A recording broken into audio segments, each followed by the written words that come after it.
Breakfast and brilliant ideas, coffee and conversation, we're serving up that and much more at IBJ Media's events. Join us at an upcoming event and kickstart your day with fresh ideas and new connections. Check out our event lineup and register now at ibj.com/RSVP. When what worked stops working, I point purpose-driven leaders to Prolific, the growth firm. They turn plans into results with full-service marketing and strategy, focused on outcomes, not vanity metrics. Head to prolifichq.com to learn more. I think socially, we've reached a point in society where, we have access to everything. You can get whatever you want whenever you want it. You can scroll on your phone and look at whatever you want whenever you want. It's all at our fingertips. And so now we're chasing experiences again. And like I said, the Indianapolis 500 is an experience that's second to none. Hi, I'm Dave Neff, host of Talent Scout. On this show, we shine a light on Indiana's next generation of leaders who are making a difference in business, community, and civic life. These are real conversations about purpose, mentorship, and building a future that matters. Join me as we invest in leadership that lasts.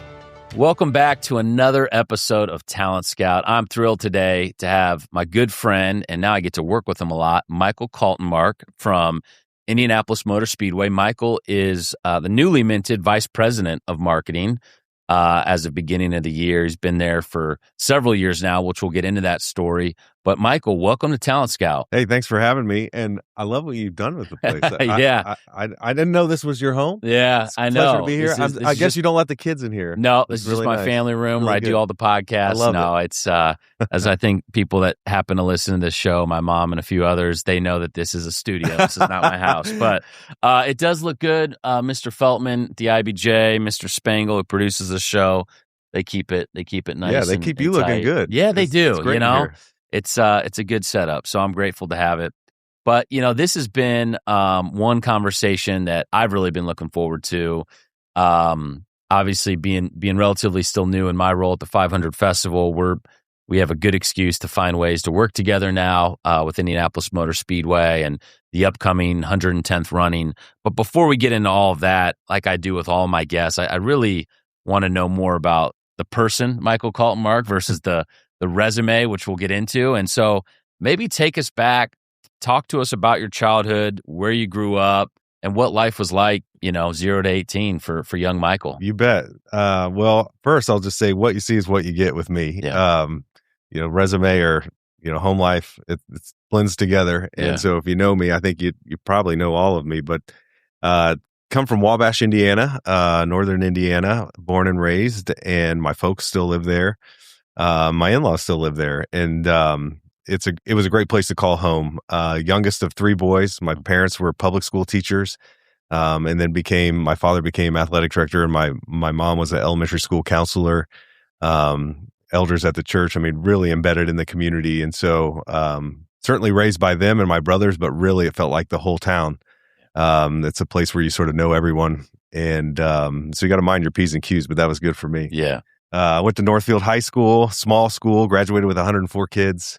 But it allowed me to play 3 sports, football, basketball, and baseball, band and choir, speech team, be really involved, which I like to be. And so 4-H, do any of that? Didn't do that, okay, but I did meet my wife at the 4-H fair. So Okay. there was a 4-H connection. I just didn't participate. All my buddies did, because Northfield was a county school, farming school. Of course, my parents were teachers, but all of my friends, they were pretty much in the farming or agriculture business. And so certainly that was prevalent in the community, but I was sort of the city kid, if you will. Mm-hmm. But yeah, great place to grow up. And like I said, I was the youngest of 3 boys. So had 2 older brothers and who were very successful. So I also had to mind my P's and Q's from that perspective as well. They've gone on to great things, and so I just try to live up to their example, and been sort of chasing them ever since, but having a great time doing it. Now, I just remembered a story about one of your older brothers. It was a few years ago. There was a kidney transplant. Yeah. Did you give up one? Did they give up one to you? Tell me how this went They down. gave This up is one a really to me. cool So story. for you older siblings out there, be careful picking on your younger sibling. You might have to pay for it one day. The middle brother, Doug, who lives in Ohio, he ended up giving me a kidney, although both brothers came forward to try to help. And they were just one amongst hundreds of people that tried to help. As you know, I was diagnosed with Crohn's disease, 26 years ago or more. And that can be really debilitating. Yeah. And it certainly was for me. And throughout that journey, that process of trying to manage my Crohn's, I was on a medication that damaged my kidneys. Wow. And, interestingly enough, you get on the other side of it, I don't suffer from Crohn's anymore. Yeah. It's in remission. We found a medication that worked, but unfortunately, the road to get there permanently damaged my kidneys. And so I knew for probably a decade and a half that my kidneys weren't going to survive and I was going to need some help. And lo and behold, that came to be right around 2018, 2019, and started getting worked up to be on the transplant list. And like I said, I had more than I deserve in terms of people who came forward to help. But it ultimately was one of my brothers that was the best match and gave me a kidney, and he's doing great and I'm doing great. But yeah, you just never know. You might want to be careful when you pick on your siblings. You might tell your kids that. Yeah, that's really special. And, I don't think I've really talked about it on this show, but I also have Crohn's and was diagnosed about 25 years ago. So around probably that same time. And yeah, early on, the docs feels like they're just throwing mud against the wall because different patients respond to different medications. To my knowledge, I don't think I've had any kidney damage. Get that blood work. But yeah. And so, but that's why I think I just have so much respect for you because, that's a bit of a hidden chronic disease where, you kind of look normal. And but as you know, when you're going through a flare up or a tough season with Crohn's or ulcerative colitis, you don't want to socialize. It's hard to work. And so it's so true. And and it makes you realize, you just never know what people are going through. It certainly taught me a great deal of empathy. Because I had to endure that and get through that. And so I just feel like, there was a reason that happened in my life. And I think part of it was to teach me that empathy. And then I think a reliance on God. I mean, like I mentioned, it's a really debilitating disease, or it can be. And when you're in those moments, you just feel completely helpless. And so for me, it was a little bit of a reckoning to say, hey, you're not completely in control here. And I had to sort of relearn to put my faith in the Lord and let him guide me through it. And, here we are today and I'm singing his praises. So, it taught me some things along the way. Unfortunate, some of the circumstances that came from it, but certainly have a better perspective because of it. And I don't know, I'm sure this has happened to you. I've met some really young kids that have had it, like friends' kids that are 6, 8 years old. I was 15 and had a little bit more, tools, I guess, to deal with it. But I've tried to encourage those parents, like, while you never wish a chronic disease on anyone, I'm like, if you hang in there, I honestly think this might be one of the best things for your child, because I used to pray for healing. I know you did the same, and I think we're both in remission, which is a total praise. But I also wouldn't be who I am today had I not had to navigate and manage Crohn's disease. So it's weird to be like, I'm grateful for it, but it's like it's this thorn in my side that does keep you humble and a good reminder that we can't take our health for granted. Right. So, yeah. Health is wealth. I mean, you got to prioritize that for sure. Well, quick side tangent on Crohn's there, but I know it's a big part of your journey and a shaping force, certainly, that's made you who you are today. So sort of this great upbringing, Wabash, Indiana, meet your future wife, right? And in high school. And so that's a cool story. But talk to us about how you land at Butler University. I feel like for some reason, some of my recent guests, I've had a bunch of Butler grads on, Grant Leindecker, Sarah Meyer, the list goes on. But yeah, so how do you land at Butler in the early 2000s? Well, being the son of public school teachers, these are folks who value education. So going to college was a foregone conclusion in our household. And my parents went to Manchester University, so a small school. My oldest brother went to Valparaiso for his undergrad and then IU Law School. The middle brother, Doug, he went to Rose-Hulman. And so we really value these small private institutions in Indiana, I guess. And I did the circuit and did all my college visits and kind of realized I could probably get what I wanted anywhere. I started actually as an education major, but then switched to journalism and communications. And I could do that probably at any of the schools I looked at throughout the state. So I went with the one where I felt the best. I felt like it is that sort of gut feeling. I felt like I had to trust that. And what's interesting is every time I visited Butler, it was always gloomy, raining, or cold, and yet that was the place I felt like I belonged. And I think part of that was it got me to sort of look inward. Like when you go to a campus, you're sort of enamored by the beauty of it all, the nice buildings and the landscaping and whatever else. And I think because it was so miserable every time I went to Butler, I had to focus on what was inside, and that's the people. And I couldn't get past just how great they were and welcoming. And so I felt like I could, thrive there. And, I started in the fall of 98 and didn't leave for, almost 25 years. Yeah. So it certainly was a sort of a good gut following to pursue. What'd you study? So I started as an elementary education major, thought I'd go in the family business. Yeah. And then I thought better of it. I realized I probably didn't want to be stuck inside a classroom for my career. I needed to be out and about a little bit more. And so switched gears and did join the College of Communications, studied journalism and public relations.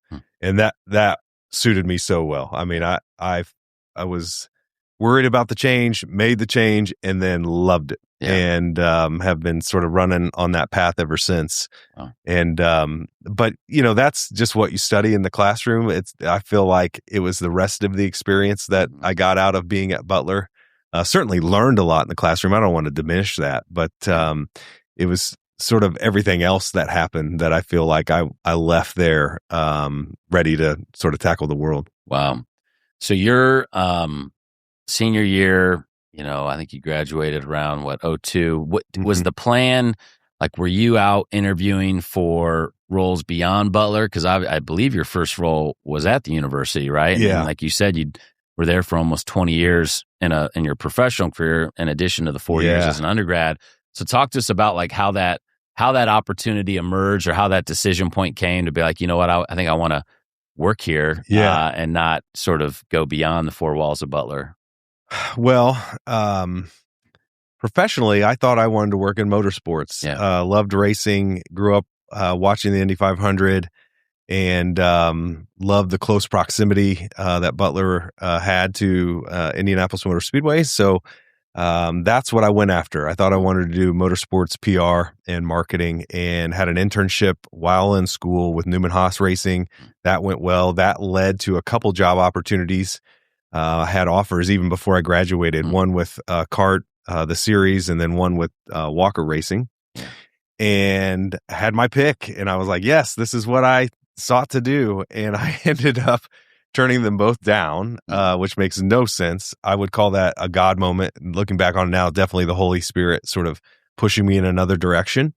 My wife, who was my girlfriend at the time, was a year behind me at Indy. And she wanted to go to physical therapy school. So I felt like, well, if I'm on the road all the time, that might not be conducive to, a long-term relationship. And then also, I felt like there was a ceiling with motorsports PR. Looking back on that was really naive, but that's what I thought. I'm like, well, what would I do after that? I don't want to do that forever. And so I turned towards higher ed and the education piece. Like my time at Northfield, when I was at Butler, I was heavily involved. So a member of fraternity, student government, intramurals, worked in the annual giving office. So I knew a lot of folks and was well connected, and felt like I could use that to hopefully get a role there. And were you like student body president? I was. Okay, what year? That's irrelevant. 2001, 02, I think. Okay, so that must have been a little bit before Mayor Jensen of Noblesville. Yeah, I think it was a little before. I think he had a run. Another Butler grad that's been on our show. I had hair then and everything. It was great. But an opportunity came open within the development division of the university, and so I took that shortly after I graduated, and then really parlayed that into a career there. Was there professionally almost 20 years. But most of that time wasn't in fundraising. Yeah. It was more on the communications and marketing side, which again is my wheelhouse, and just loved it. Absolutely. Yeah. I thought I'd be there forever. It was great. Yeah. Well, I want to talk a little bit about it because I know one of your hallmarks of many things over your nearly 20 years working at Butler was developing the live mascot program with the bulldog. You can tell us all the different names of the actual bulldog. I know Hank's the mascot, but just tell us more about that experience because it was a talk about right place, right time as the men's basketball team. Under so many great coaches, probably most notable being Brad Stevens, but going to the national championship back-to-back years, 2010 and 11, I just remember I felt like you were ubiquitous because the mascot Blue is ubiquitous, and I knew that wherever Blue was, you were somewhere either short behind him or waiting off to the side to grab him as he runs off the court, and that was like. I mean, it was so well done, and it really, I know, helped put Butler on the national stage, and the lift that Butler saw in admissions and enrollment. Talk to us just about developing that live mascot program and sort of the experience and what it taught you. Yeah, Kelly Walker, class of '91, was on our staff. She was part of the alumni office, and she put forth a proposal to resurrect the live mascot program. Decades prior, there was sort of unofficial official dogs like Butler Blue or Butler Bill, Butler Mike, Butler Sam. These were kept by fraternities. Okay. So you can understand why that tradition might have gone away. Kelly puts forth a proposal, says we ought to do a proper live mascot program, gets approved, and she adopts Butler Blue the first. And she has that dog for about 3 or 4 years and then announces she's going to leave the institution, head out west, and had plans to take the dog with. And so I found this out in a meeting and I said, are we going to get another dog and can I be the guy that takes care of it? And they said yes. And there were no rules. I mean, it was... What was your role at that time? I was in the annual giving office still. Oh, okay. And so it was sort of a pat on the back and go get the dog and figure it out. And so this allowed me to scratch a creative itch. Like this is something I could sink my teeth into and put my marketing hat on and go. And so when I got the dog, I was envisioning something the likes of Handsome Dan at Yale and Uga at Georgia. The only problem is we didn't have an Ivy League tradition or, big time SEC football. Yeah. And so I was just going to have to figure it out. And it turns out we had a pretty good basketball team, which helped. And all the while, then I just tried to build sort of the dog's brand or persona. And this was around the advent of social media. Yeah. So we were very early adopters of that. And then figured out how to sort of give the dog a voice and hope that it didn't upset anybody at the institution. And really, the dog had its own Twitter handle. Yes. Right? Yeah. Had his own social media accounts, and I channeled his voice, but did so in a way that still resonated with sort of the voice and the values of the institution. He was just sort of living, breathing embodiment of it. And I think it worked pretty well. And so you do this, and then all of a sudden the team gets really good and they go to, back-to-back Final Fours, and that puts a spotlight on your program, and the rest is sort of history. And so some of it's, strategic, and you feel like, yeah, we laid the groundwork there, even though I was young and dumb and didn't know what I was doing. And then the other part is just this fortuitous luck. Like they went to the Final Four, and all of a sudden you're thrust in the spotlight, and you become sort of a national treasure. And so that I should have kept a diary and written a book. The experiences that we had together, me and the dogs. I had Butler Blue the second and Butler Blue the third, who we called Trip. Just a tremendous experience and part of my life, and I owe those dogs so much.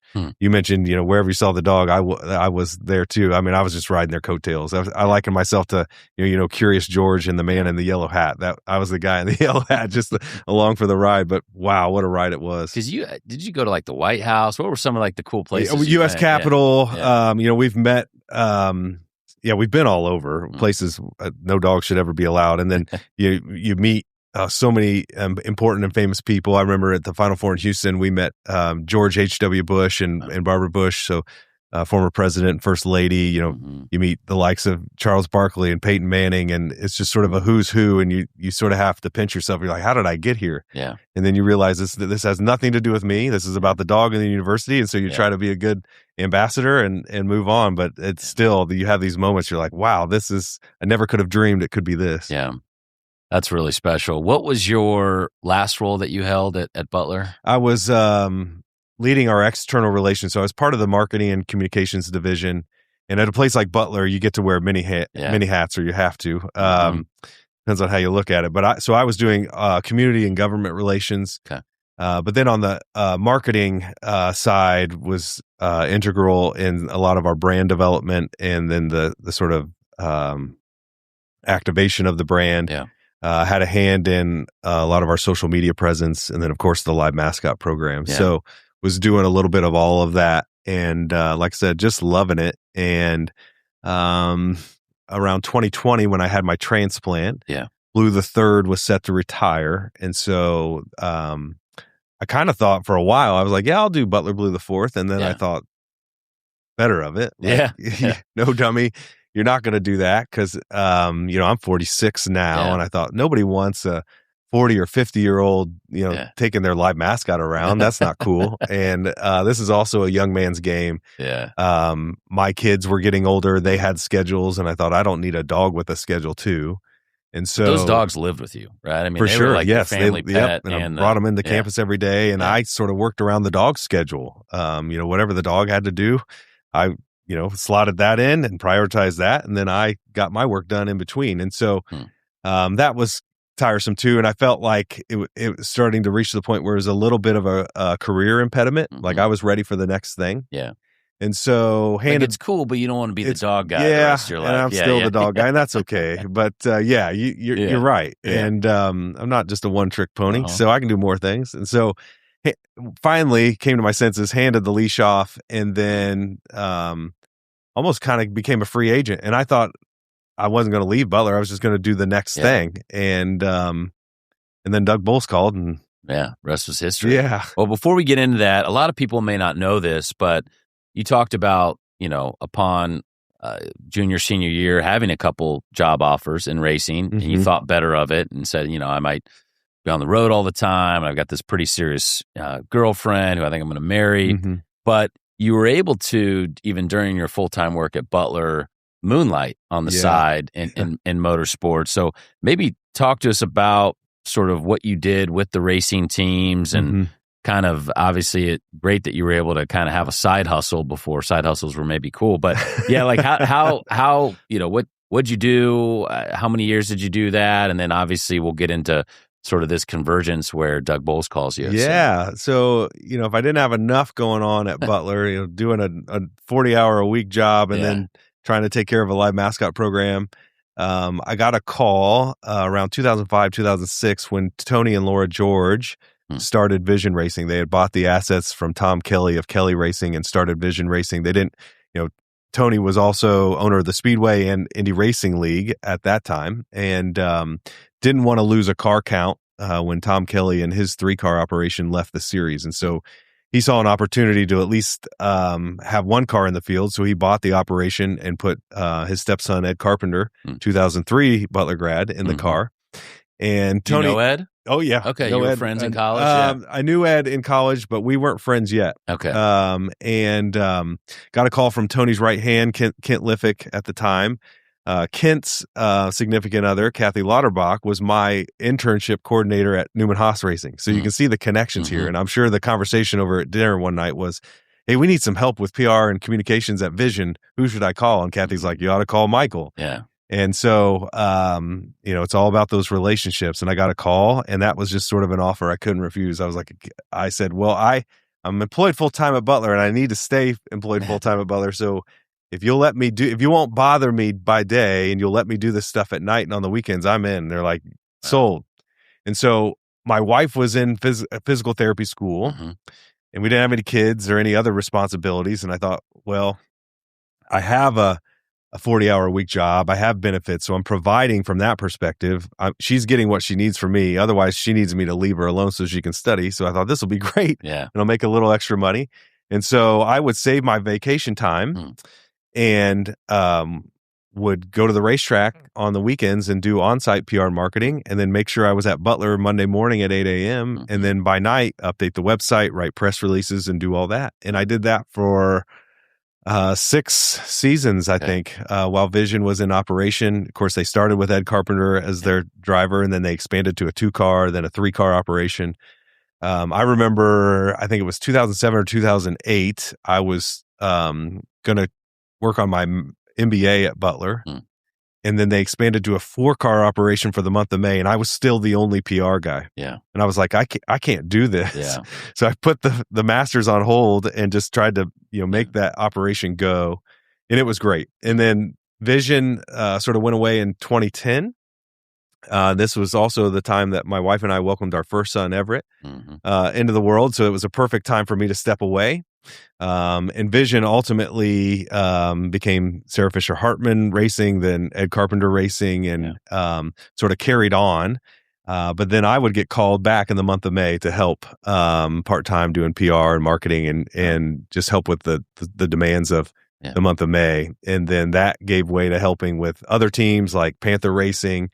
And then eventually Indianapolis Motor Speedway. I helped them for a couple months of May doing social media and things like that. So I had built a lot of connections and contacts within both higher ed and motorsport, and sort of had a foot in both worlds. And so, it was no coincidence that Doug called. I mean, we had known each other well and had worked together for a number of years by that point. And a fellow Butler grad, right? Another Bulldog. So let's jump to that. So this is 2020 when he called, or 2019? Oh, this was, I think it was 2020 or 2021. Okay. Probably. I remember it well. I was on lunch. I used to work out during lunch. What a great place to work out at Butler. I mean, you got the rec center, they had a pool, weight room. Of course, you want to go running, you could just run the towpath, go to Broad Ripple, whatever. I mean, it was amazing. My wife works over there now as a RN in the student health clinic. Yeah, there you go. So she's right there. She's right there, yeah. It's fantastic. And so I would go work out at lunch, and I remember I was at the HRC and I saw my phone ring, and it was Doug Bowles, and that's somebody you pick up. Yeah. At the time, president of IMS. Yes. Right? Yeah. And he said, "Hey, I think we have an open marketing position." And I said, "Yeah." And he goes, "Would you be interested in talking about that?" And I said, "Yeah." And he goes, "You would?" I said, "Yeah." I think he didn't think I'd leave Butler. Yeah. And then I think immediately he had a guilty conscience, because I don't think he wanted to be the guy that pulled me from Butler. Yeah. And so I had multiple conversations with he and Allison Millington and Mark Miles about joining their team and leading the marketing efforts at IMS. And it was hard to leave Butler, because again, I really poured so much of myself into that place, and I just bled blue, and I loved it so much. And like I told you, I felt like I was going to be there forever. So this was quite a shift from what I had in mind for my life, but it was also another passion of mine, and an opportunity to lead my own team and work with the likes of Doug Bowles and Allison Millington and Mark Miles and Roger Penske. And this was a year after Roger bought the track. And so it just felt like another opportunity that I couldn't turn down. I don't think I would have been able to live that one down if I passed it up. So I went for it, and here we are almost 5 years later, and I love it. It was definitely the right decision for me. I still miss Butler dearly, but that's the best part of it. I'm always a dog, and can go back there with open arms whenever. But have loved my time at IMS and IndyCar, and just sort of the rocket ship we're on there. It's been a lot of fun. Thanks for joining us here on Talent Scout. We're going to take a quick break to hear from our sponsor, so stay tuned. Most organizations hit a point where growth stalls. The message blends in, the site stops converting, pipeline softens. That's when I tell leaders about Prolific, the growth firm, for purpose-driven leaders. Through full-service marketing and strategy, they clarify the story, rebuild your go-to-market, and drive sales. Most importantly, Prolific holds itself accountable to the metrics that matter to you. If you're ready for your next growth stage, learn more about Prolific at prolifichq.com.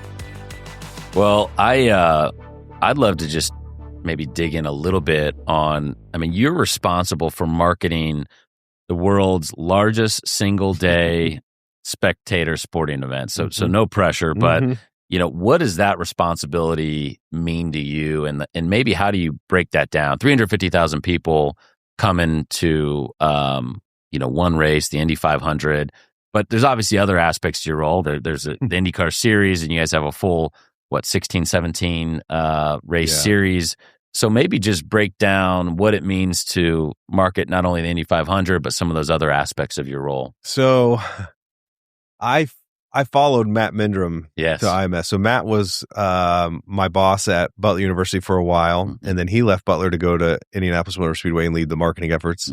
Then he left, and so I followed him there. So he and I talk regularly, and I called him, and he gave me the scoop. He's like, look, in 2016, we sold that thing out. Yeah. 100th running. Yep. And then he's like, the year after, the goal was to retain at least half of that lift that they saw. And they pretty much did that. And then each year try to grow it and get back to that. He goes, you're coming in at a great time. He's like, we got it to here. And he goes, and I think you can get it the rest of the way. And I was like, I don't know about that. Yeah. I don't think I have that much self-confidence, but he's like, no, do what you know how to do. And so I went in and got my hands dirty and figured out sort of what they were doing and where we could, make some enhancements, and then just let that sort of brand do what it does and really compel people to come out and have an experience you can't get anywhere else, and then try to market that. And so that's what we did. And over the last 3 or 4 years, we've seen tremendous growth to where last year for the 109th running, not the 100th, not anything special per se, sold out the grandstands for the first time since 2016. And as we sit here, 50 some days from the race, grandstands are 93% sold out. We're trending a month ahead of where we were last year. So not only will we sell out the grandstands this year, it's likely we may sell out general admission tickets too, have a full event sellout. And so when I got to IMS, I thought, I think we can get back to that.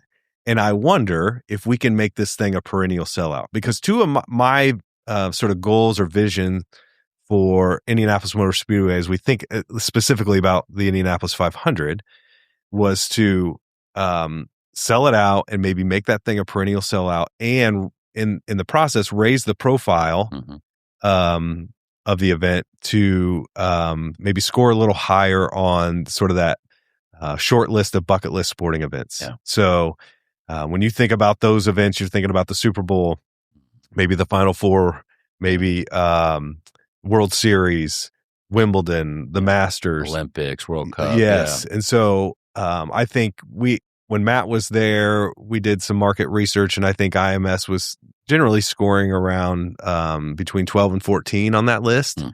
And I thought, I'd love to break the top 10, if not even get a little bit higher. And so that's what we set out to do. And here we are just a few years later, and we're knocking on the door of it. We haven't done the market research since, but I got to think we're close to cracking that top 10 if we're not in there already. Last year had 8.5 million viewers on Fox, sold out the grandstands, ended up having 350,000 people in the facility.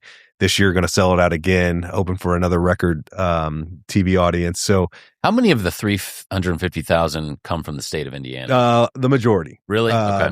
And so, certainly draw from all 50 states, as many as 35 countries, of course, broadcast worldwide.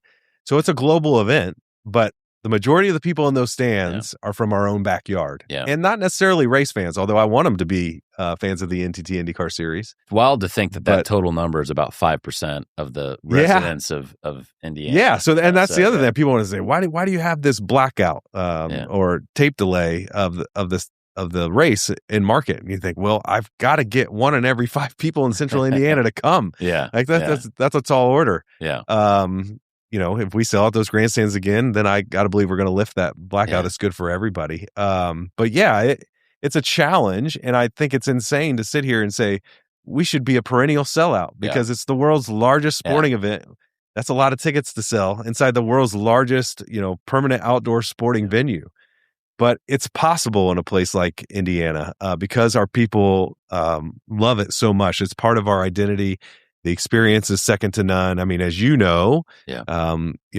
the 500 festival, you guys are really playing into that sort of spirit that is the month of May and what that race does for Central Indiana and really statewide. And so it's crazy to think that we can do that every year, but here we are. And what it's done, I think we sort of almost take it for granted. Yeah. But what it's done for our city, it's allowed us to be great sports hosts. Yeah. You think about several decades ago when we formed the sports corps and we sought out to bring professional franchises and then bring world-class events to this city.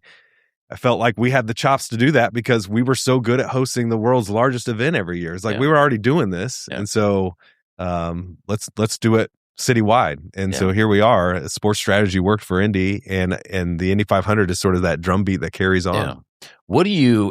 I do feel like just anecdotally, there's been a new generation of young people, especially that not necessarily because they grew up and they're gearheads and they're huge car people, but like there just seems to be a generation locally that's really like taken to the 500 and embraced it and have made it like an annual thing where they ride bikes over there to IMS or, I just know in my own social circle that seems to be a trend. Like, what do you attribute that to? Is it, God bless the Holman George family for being stewards for 70 plus years, but is it Roger Penske's investment, over the last 6 years? Like anything that sticks out in terms of factors is why that might be? I think it's a convergence of a couple of things. I think socially, we've reached a point in society where, we have access to everything. You can get whatever you want whenever you want it. You can scroll on your phone and look at whatever you want whenever you want.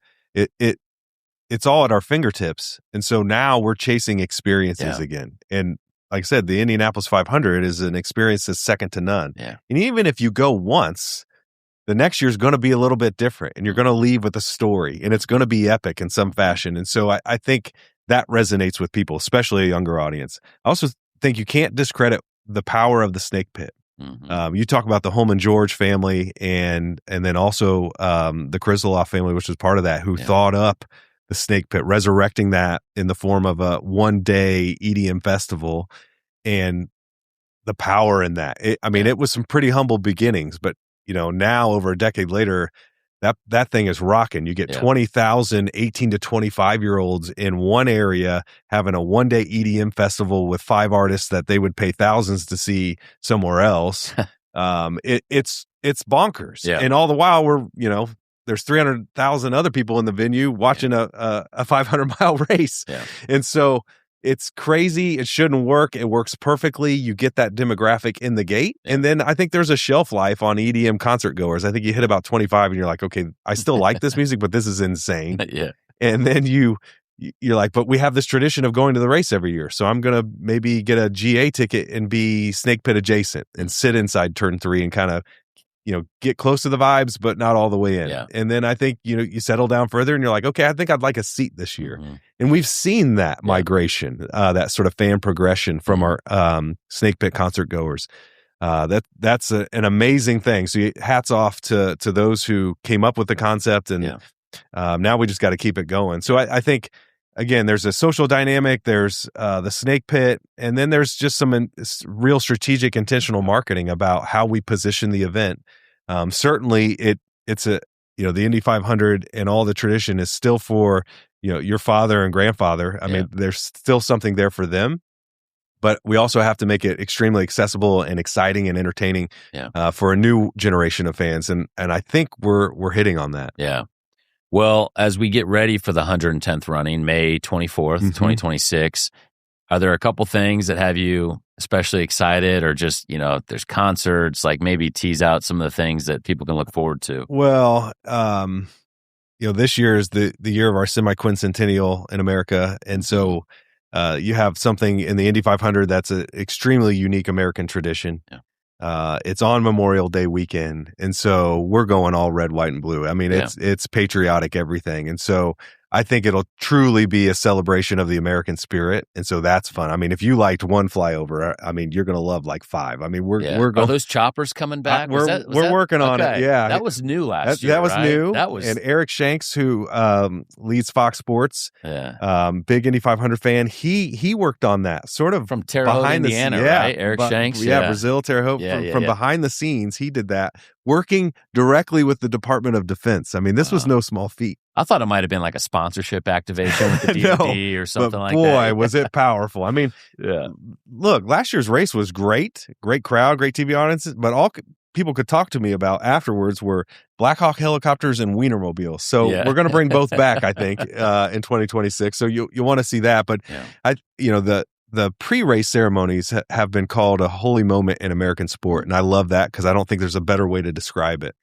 But I think it's going to be that on steroids this year. I mean, we're pulling out all the stops. And so you're definitely going to want to get in early and get your seat and experience that. But then there's the whole build up to May. I mean, it feels like it starts downtown with the mini marathon, and then it just sort of goes from there through the victory. Kickoff to May, April 29th. Short plug there. And we'll be passing out milk bottles on May 1. And I love it's like December everywhere else in the world. And it's so amazing. In fact, that if I had hair on the back of my neck, it'd be standing up, but I don't have much anymore. But it's electric. And so we're going to be celebrating all month long. And so whether you come out for the Grand Prix qualifying, we got a little something special for qualifying I can't talk about yet, that I think families are going to love during qualifying weekend. Of course, the Wienermobiles will be back on Carb Day, along with Counting Crows and Switchfoot.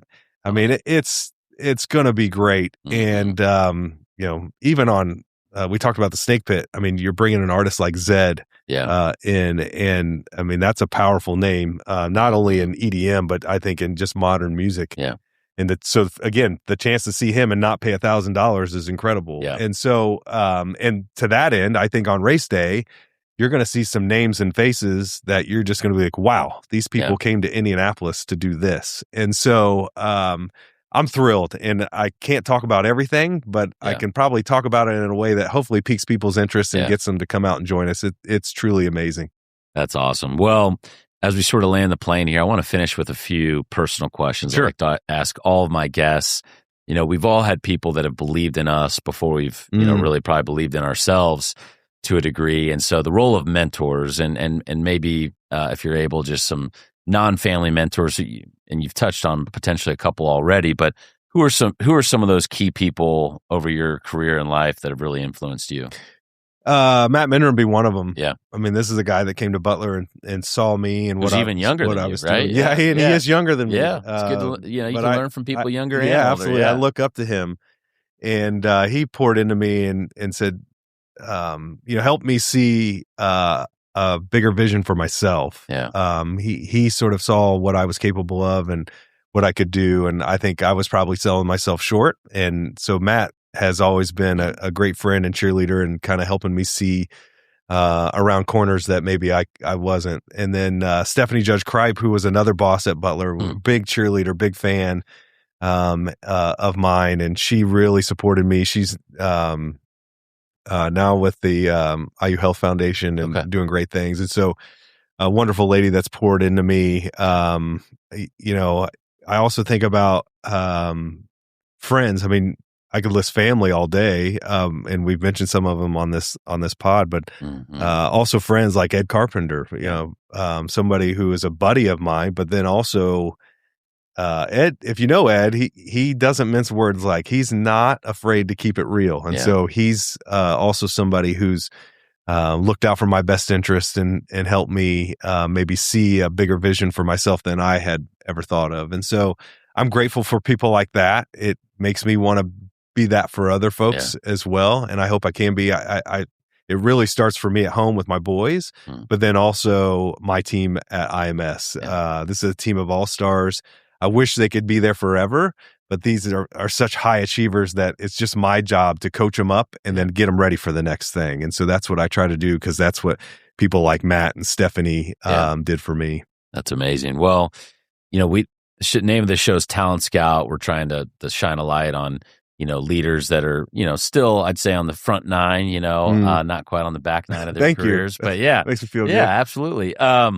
What's your best piece of advice for someone out there listening who's, in their 20s or even early 30s? Couple nuggets. Yeah, it's all about relationships. Meet as many people as you can, and then follow up with them and maintain that connection. Yeah. I don't think I've ever applied for a job. Yeah. I certainly have had to fill out the application, but that's because I was asked to. And that's not because I'm, amazing. It's because I had built relationships, and these people knew my body of work. And so whenever I got the opportunity to work, I poured myself into it and did the best I could. And so I let the work sort of speak for itself. But use those connections to sort of make my way. And so, that doesn't happen if, none of this, I guess Doug Bowles doesn't call if I'm not doing those things, like building those relationships and doing really good work. And so I feel like the work's a foregone conclusion. If you're not showing up and putting forth your best, then you really need to look in the mirror. Like that's a given. So, all the while you need to be reaching out and making connections and building relationships. And Indianapolis is a fantastic place to do that. When I used to teach at Butler, I taught a sports marketing class, and I would bring in folks within the community. So, I'd bring in Matt Minder from the Speedway and Sarah Meyer from the Sports Corps, and have my class get to hear from these folks. One, to hear how they got to where they are. Matt is a trained opera singer. Tremendous marketer and businessman, but he can also sing really well. And and what my students found is nobody's path was traditional. There's no such thing. But they also realized that these people got to where they are through hard work and relationships. And so I was bringing once a week, bringing in a new person, and I was like, and I'm building your Rolodex right now. Like these people, because I brought them in, and they, for some reason, like me, are willing to be a connection for you. So if you're not reaching out after this class, then I can't help you. And so Indy is such a tight-knit community with really great people who want to help. And so it really behooves you to get out in the game. And so I always told my students, like, get on the Sports Corps website and sign up to be a volunteer. And so when the next big event comes to town, they can get you in the game and you can meet more people. I mean, it's just that simple. And if you're not doing that, then you really got to check that out and get busy. Yeah, that's a great word. Last question. I ask every guest this question, how do you define success, Michael? Oh, well, you have to be able to look in the mirror at the end of the day. And if you want to sleep well, I think you just got to do the right thing. And so I've certainly made mistakes along the way, and that's inevitable. And so I think you got to have enough humility to own those and learn from them and move on. And so, I love to define success in terms of quantitative results, right? Like, let's sell out the Indy 500 or boost our net promoter score or whatever the case may be. And those are great. That certainly is success. But I feel like the true mark is, people can say, he's a really good person. He's a good friend. I can see his faith in Jesus. I can, he's a good father. He's a good husband. If I go to my grave and people talk about me in those ways, then I will have done it. So, and I try to surround myself with people like that too. Certainly success driven. They want those quantitative results, in their professional career, but that's not what defines them. And so I try to seek out those people and learn from them, because that's what I want for myself. And so to me, that's what makes a true successful person. Well, I know you, and I know everything you just said to be true about you, and have a great amount of admiration and respect for. I know you've overcome a lot, which is something I actually look for in people of just that have had setbacks or health challenges, and just have that resilience and that grit factor. And so you're authentic, you're humble, you're real, and it's been a pleasure having you on the show. And excited for your future. And I think, as the steward of marketing, the world's largest single day event, couldn't be in better hands. So thanks for coming on today. Well, thank you, Dave. It's been a pleasure, and I really appreciate the high praise, and I'm proud to say I can say the same things about you. So thank you. Yeah, absolutely. Curious about what's shaping law in Indiana? From court reforms and NIL rights to mental health courts and energy commissions, the Indiana Lawyer Podcast breaks down the biggest legal issues of our time. I'm your host, reporter Maura Johnson. Join me every other week for your insider guide to what matters in law and why it impacts you. Subscribe now in your favorite podcast app or at ibjpodcast.com.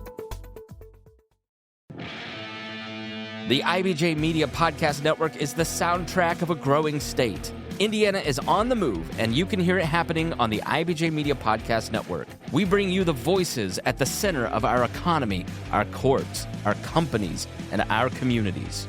Subscribe now and be part of the conversation that's building Indiana's future.